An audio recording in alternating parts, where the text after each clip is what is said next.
کہ اللہ تعالیٰ کا ارادہ بندوں کو عذاب دینے کا نہیں، ثواب دینے کا۔ بندو تم جاؤ، میں نے تمہارے لیے جنت بنائی ہے۔ اور رمضان المبارک میں تو اس کو بہت آسان بنا دیا، اتنا آسان کہ نہ پوچھو۔ چنانچہ حدیث پاک میں آتا ہے کہ جب رمضان مبارک آتا ہے اللہ تعالیٰ فرشتوں کو حکم دیتے ہیں کہ فرشتوں جاؤ اور جو بڑے بڑے سرکش شیاطین ہیں نا ان سب کو جا کر تم قید کر دو، تاکہ میری امت محمدیہ کے روزے داروں کے روزوں کو خراب نہ کر سکے۔ جو سرغنے ہوتے ہیں نا شیطان ان سب کو فرشتے باندھ دیتے ہیں۔ اس کا مطلب ہے کہ اگر رمضان میں بھی ہم نہیں سدھرتے تو پھر ہمارے لیے شتونگڑے ہی کافی ہیں۔ وہ جو چھوٹے چھوٹے پھر رہے ہوتے ہیں نا، کچھ شیطان کی شکل میں، کچھ انسانوں کی شکل میں، ہمیں انہوں نہیں۔ وہ کہتے ہیں کہ شیطان کو کسی نے فارغ بیٹھے دیکھا، اس نے پوچھا او بدبخت تو پکا دشمن، تو فارغ کیسا؟ کہنے لگا اب انسانوں میں سے میرے نمائندے بہت سارے ہو گئے، اب مجھے ضرورت نہیں رہی تھی۔ تو واقعی بگڑا ہوا نفس جو ہوتا ہے نا وہ شیطان سے بھی زیادہ برا۔ تو دیکھیے کہ اس امت کو اللہ رب العزت نے کس طرح رحمت فرمائی۔ اب ذرا غور کیجئے گا، شیطانوں کو اللہ تعالیٰ نے بندوا دیا۔ یہ تو ایسا ہی ہوا نا کہ اگر لڑائی ہو جائے دو بندوں کی تو پھر جس سے خود محبت ہوتی ہے وہ پھر دوسرے بندے کو پکڑنے کی کوشش کرتا ہے، اس کو پکڑ لو تاکہ یہ میرے اس پیارے کو کچھ تکلیف نہ پہنچا سکے۔ تو اللہ رب العزت نے بھی شیاطین کو تو بندوا دیا، چل بھائی تم تو ایک طرف ہو جاؤ۔ اور پھر امت محمدیہ کے اوپر روزوں کو فرض فرما دیا۔ اب روزوں کو فرض کرنے کے بعد دیکھو ہوا کیا، حکمت دیکھو۔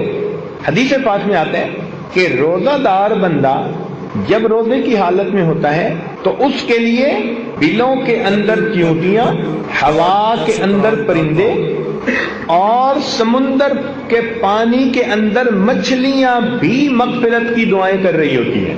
اب دیکھو مومن نے روزہ رکھا، اس کے لیے چیونٹیاں بھی دعائیں کر رہی ہیں، پرندے بھی دعائیں کر رہی ہیں، مچھلیاں بھی دعائیں کر رہی ہیں، ساری مخلوق کو دعاؤں میں لگا دیا۔ واہ میرے مولا، بخشش کے بہانے دیکھیے، شیطان کو قید کر دیا اور باقی مخلوق کو دعاؤں پہ لگا دیا۔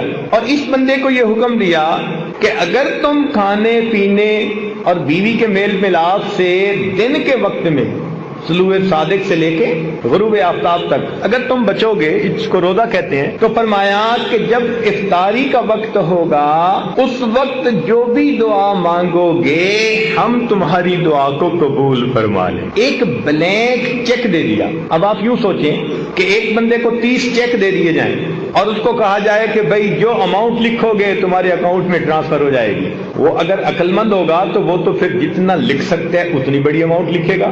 کوئی ایسا بندہ ہوگا جو ایسے بلینک چیک کی جمع کرواتا رہے بغیر کچھ لکھے؟ اگر کوئی ایسا کرے گا تو اس کو سب بے وقوف کہیں گے۔ اب اللہ تعالیٰ نے ہمیں 30 دن جو رمضان کے دیے تو 30 دن افطاری کے وقت میں ہمارا ایک چیک اللہ کے ہاں جمع ہوتا ہے اور اس چیک کے اوپر نیکیوں کی اماؤنٹ ہم لکھتے ہیں۔ اللہ رب العزت نے بھی یہی معاملہ کیا کہ میرے بندو روزہ تو آپ رکھو گے لیکن روزے کا اجر میں طے نہیں کرتا، میں تمہیں چیک بک دے دیتا ہوں۔ اب افطاری کے وقت جتنا تم چاہو مانگو گے میں پروردگار تمہاری دعا کو قبول کر لوں گا۔